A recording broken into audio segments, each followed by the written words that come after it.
स्वागत है दोस्तों आप सभी का भूगोल प्रश्नोत्तरी की इस शानदार कक्षा में। आज पार्ट 16 लेकर मैं उपस्थित हुआ हूं। मैं हूं प्रिंस कुमार जैन और आप सभी का बहुत ज़्यादा स्वागत करता हूं। उम्मीद करता हूं आप सभी बहुत ही ज़्यादा स्वस्थ होंगे, मस्त होंगे और बिंदास पढ़ाई कर रहे होंगे। तो हम चलते हैं अपने सवाल की तरफ। हमारा पहला सवाल है, परतदार चट्टानों के विषय में दिए गए निम्नलिखित कथनों पर विचार कीजिए।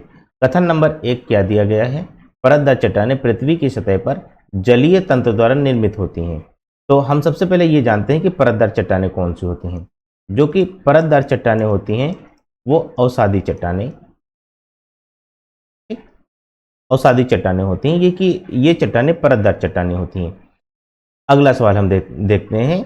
अगला कोड नंबर 1 दिया गया है कि कोड नंबर 2 है, परतदार चट्टानों के निर्माण में पूर्व विद्यमान चट्टानों का क्षरण होता है। पूर्व विद्यमान चट्टानों का क्षरण, क्षरण का मतलब आप समझते हैं कि हाँ, इसका अपरदन होता है। अपरदन या हम कह लें अपक्षय। अपक्षय का मतलब है टूट फूट और अपरदन का मतलब है कि उसका घिसावट। ठीक है। और परतदार चट्टानों में जीवाश्म पाए जाते हैं। ठीक, परतदार चट्टानें विशिष्ट रूप से परतों में पाई जाती हैं। इसमें ये दिया ही है परतदार चट्टानें हैं तो ये परतों में पाई जाती हैं। तो ये वाला कोड नंबर तो आपका 100% सही हो गया। क्वेश्चन से ही आपको पता चल रहा है। अगला कोड हम देखते हैं कि परतदार चट्टानों में जीवाश्म पाए जाते हैं। अवसादी चट्टानें चूंकि परतदार चट्टानें होती हैं और अवसादी चट्टानें कोई ऐसा नहीं है कि हाँ साल 2 साल में निर्मित होगी। इनको निर्मित होने में कई हजार कई लाख साल लगते हैं। तो इस प्रकार से इनमें जिससे सपोज कर लो कि ये आपका स्थल है मान लेते हैं। ठीक, और ये एक पर्वत का निर्माण है। अब पर्वत के बाद में यहां पर मान के चलते हैं कि हवा चल रही है इस प्रकार से। ठीक, इस प्रकार से हवा चली। इसके बाद में वर्षण भी हो रहा है। ये देखिए ये बारिश हो रही है। तो इन सब चीजों का असर क्या पड़ता है कि हाँ इसका अपरदन होने लगता है। जो इसकी चोटी होती है, चोटी का जब अपरदन होता है तो इसके कुछ कुछ जो कण होते हैं वो नीचे बह के आते हैं। और नीचे बह के आते हैं तो यहाँ जो तलछटी होती है, तलछटी में इस प्रकार से जमा होने लगते हैं।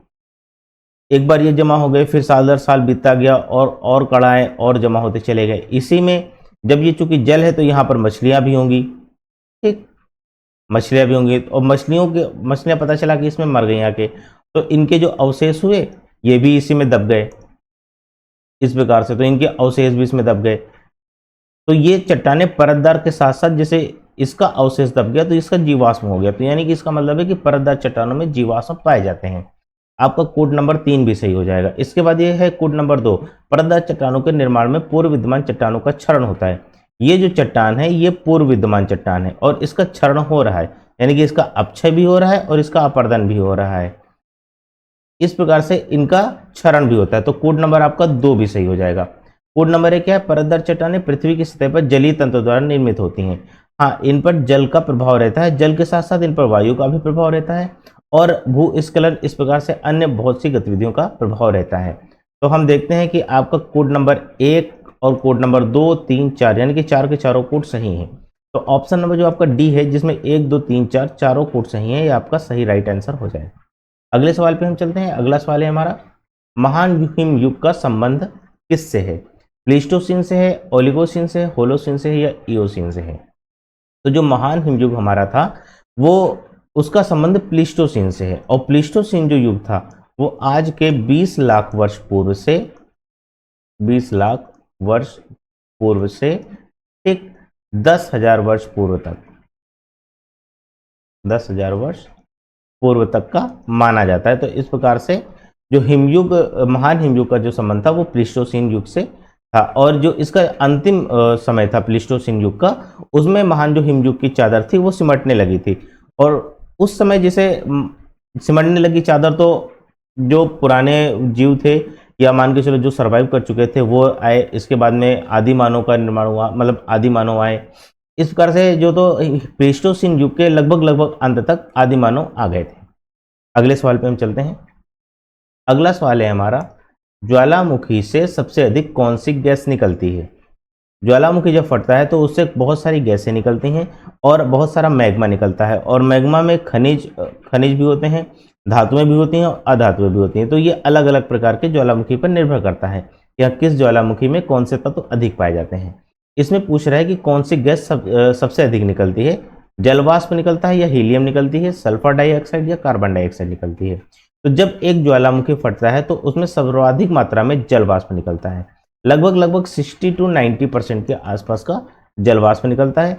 उसके बाद में कार्बन डाइऑक्साइड निकलती है 10 to 15% के आसपास की, सल्फर डाइऑक्साइड निकलती है मोटी मोटा 10% के आसपास की, उसके बाद में हीलियम 1% 2% इस टाइप से निकलता है। तो सर्वाधिक अगर पूछा गया है तो आपका जो जलवाष्प है ये राइट आंसर हो जाएगा कि सर्वाधिक गैस निकलने वाली जो है जलवाष्प है। जलवाष्प क्या है? जलवाष्प है तुम्हारा H2O, यानी कि जो H2O है, H2O वेपर, इसे हम जलवाष्प कहते हैं।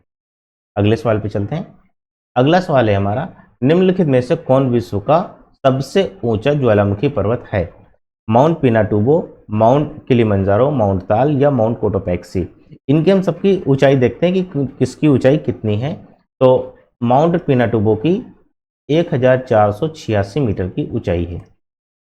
इसके बाद में माउंट जो किलिमंजारो है इसकी ऊंचाई है 5895 मीटर। ओके, इसके बाद में जो आपका माउंट ताल है इसकी ऊंचाई है आपकी 311 मीटर के आसपास की। ठीक, उसके बाद में हम देखते हैं जो माउंट कोटोपैक्सी है, माउंट कोटोपैक्सी की ऊंचाई है 5911 मीटर के आसपास की। तो सबसे ऊंचा ज्वालामुखी पर्वत पूछ रहा है तो माउंट कोटोपैक्सी हो जाएगा आपका सबसे ऊंचा ज्वालामुखी पर्वत। ठीक, ये सबसे सक्रिय ज्वालामुखी भी है, सक्रिय, ये सक्रिय ज्वालामुखी पर्वत है। ओके, अगले सवाल पे चलते हैं।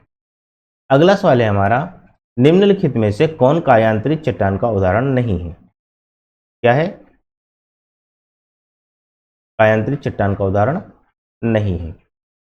क्वार्टजाइट, मार्बल, नाइस या डोलोमाइट। तो क्वार्टजाइट हम देखते हैं कि किससे बनता है, और मार्बल किससे बनता है, नीस किससे बनता है, और डोलोमाइट क्या है। ठीक, हम देखते हैं कि क्वार्टजाइट जो है वो बलुआ पत्थर से, बलुआ पत्थर, बलुआ पत्थरों पर जब अत्यधिक ताप और दाब पड़ता है, यानी कि बलुआ पत्थरों पर जब ताप और दाब पड़ता है तो वो क्वार्टजाइट में बदल जाता है, और जो चूना पत्थर आपका होता है वो मार्बल में बदल जाता है, चूना पत्थर। ठीक, और नीस जो होता है वो ग्रेनाइट जो होता है वो नीस में बदल जाता है। इस प्रकार से ये आपकी क्वार्टजाइट, ये मार्बल और ये नीस, ये तीन की तीनों आपकी कौन से हो गई, रूपांतरित या कायांतरित चट्टानें हो गई। और जो डोलोमाइट होता है ये अवसादी चट्टान होती है। डोलोमाइट जो है ये अवसादी चट्टान है, अवसादी चट्टान, ये रूपांतरित नहीं है। इस प्रकार से जो आपका उत्तर है वो ऑप्शन नंबर डी डोलोमाइट हो जाएगा, जो कि एक कायांतरित चट्टान नहीं है और अवसादी चट्टान है। अगले सवाल पे चलते हैं। अगला सवाल है हमारा, निम्नलिखित में से कौन सी चट्टान में जीवाश्म नहीं पाए जाते हैं?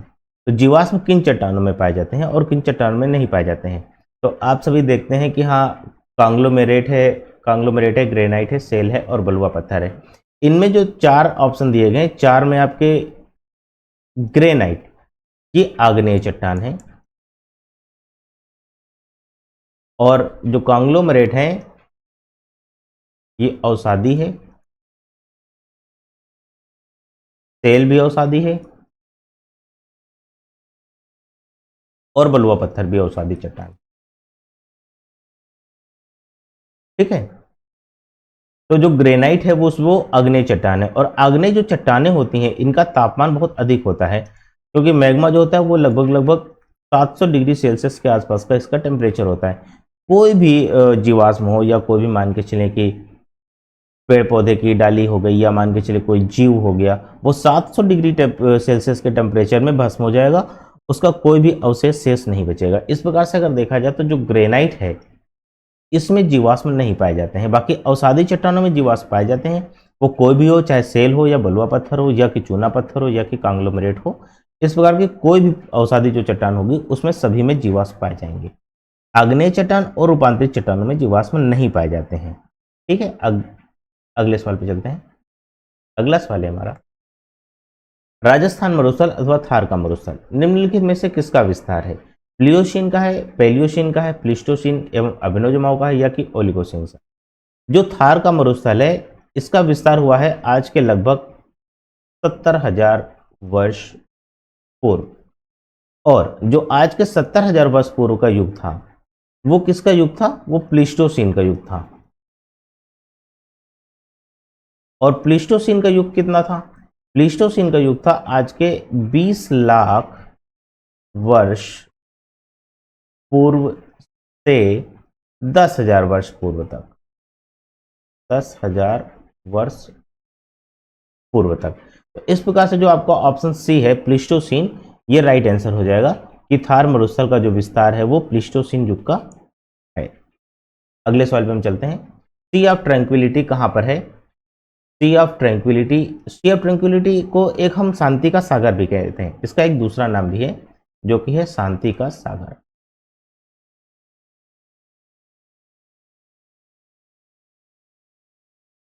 ठीक, और ये शांति का सागर चंद्रमा पर स्थित है। ये प्रसिद्ध क्यों है? ये प्रसिद्ध इसलिए है क्योंकि यहां पर 1969 में, ठीक, जो एक चंद्रयान था, मानव युक्त चंद्रयान, चंद्रयान है ये मानव युक्त है, मानव युक्त चंद्रयान है, ये उतरा था। और ये किसका था? ये यूएसए का था। इस चंद्रयान का नाम क्या था? Apollo,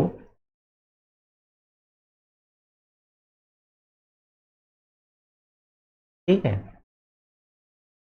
Apollo 11। इसमें कौन कौन से मानव उतरे थे? इसमें उतरे थे नील आर्मस्ट्रॉन्ग, नील आर्मस्ट्रॉन्ग।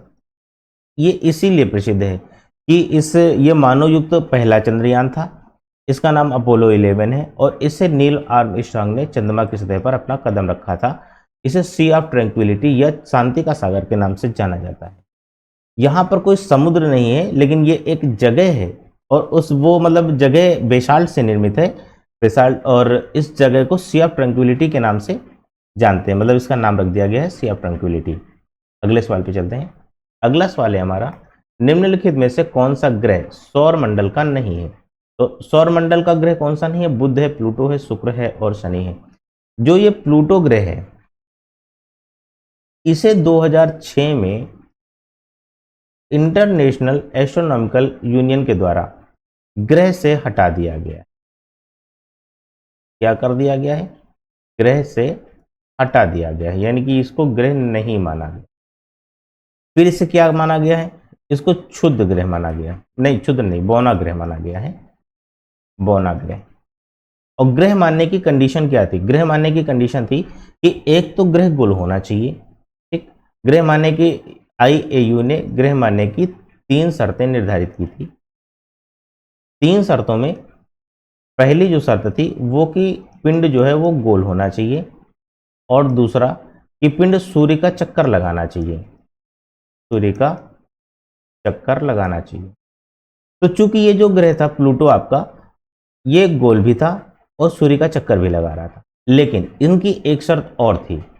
वो शर्त इनकी थी कि ये अपनी कक्षा में चक्कर लगाना चाहिए, और किसी भी दूसरी कक्षा को, ये मतलब दूसरी कक्षा को इंटरफेयर नहीं करना चाहिए, उस कक्षा को काटना नहीं चाहिए, ठीक। यानी कि कक्षा इसकी,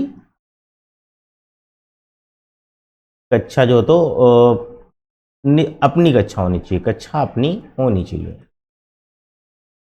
कक्षा अपनी हो। लेकिन ये जो ग्रह था प्लूटो, ये आपका जो वरुण है, ठीक, वरुण की कक्षा को काट रहा था, यानी कि नेपच्यून की जो कक्षा है उसको काटते हुए जा रहा था। तो इस प्रकार से इसको जो तो प्लूटो को ग्रह की संज्ञा से हटा दिया गया। नेपच्यून चूंकि बड़ा था और प्लूटो छोटा था, तो इसलिए बड़े को जो तो ग्रह की संज्ञा दे दी गई है, और प्लूटो को ग्रह की संज्ञा से हटाकर बौना ग्रह दे दिया गया है। अब यह काइपर बेल्ट का हिस्सा है, ठीक है। किस चीज का हिस्सा है? ये बौना ग्रह है, और ये काइपर बेल्ट का हिस्सा है।